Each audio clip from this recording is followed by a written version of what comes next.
You know, one of the things that I absolutely go crazy about is the slowness of computers and why they're so darn slow. Why, Tom? Drives you crazy. You get a new computer and it's thrilling and it's fast and it works well, and over time, all of a sudden it just bogs down. And that's probably the #1 question people ask. Why is my computer running so darn slow? Right. And there are a bunch of reasons. So we'll break it down into 3 categories. Okay. Maybe it's not your computer. Maybe it's you? No. No. I mean, there are things outside of your computer that could be slowing things down.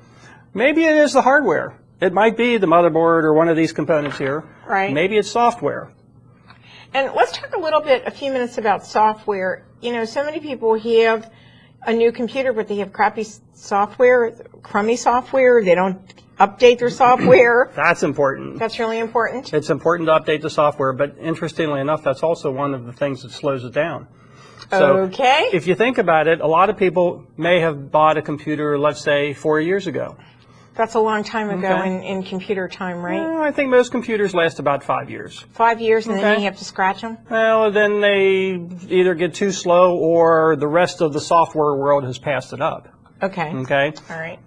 So they bought a computer 4 years ago, and at that time maybe they were running on the web Internet Explorer 5. Okay. Well, since then Microsoft has come out with 6 and 7, and now Internet Explorer 8.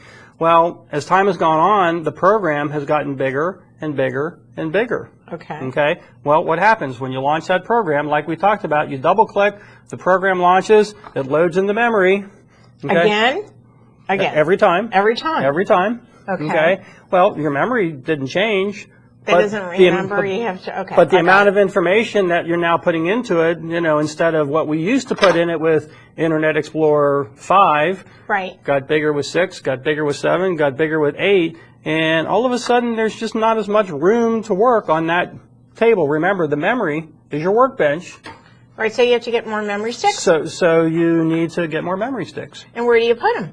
Well, you know, many times these will have 4 slots, or sometimes you just need to pop these out and put in new ones. Okay. So cool. if these are extremely low in capacity, let's say this is maybe a 1 gigabyte stick, then you would replace it with the 2 gigabyte stick. And there are limitations depending on the motherboard. Okay. Okay. But many times, and right now, memory is relatively inexpensive. It is? Yes. So kind of what would it cost me to upgrade that memory?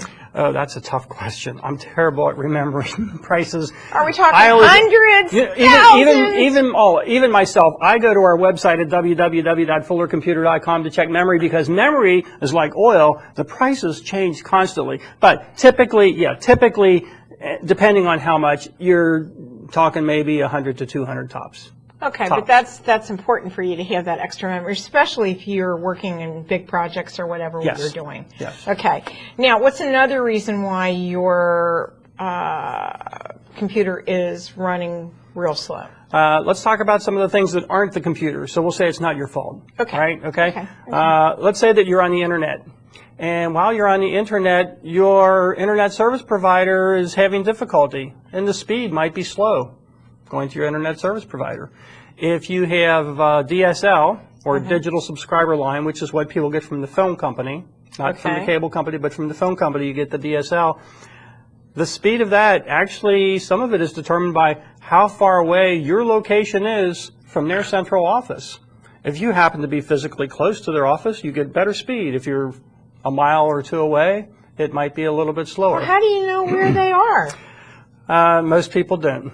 Okay. Fortunately, the speeds have gotten pretty good with all of the internet service providers. We call those ISPs. Okay. Okay. And the speeds have gotten good enough that it's typically not a problem unless they are having issues back at the central office. But something,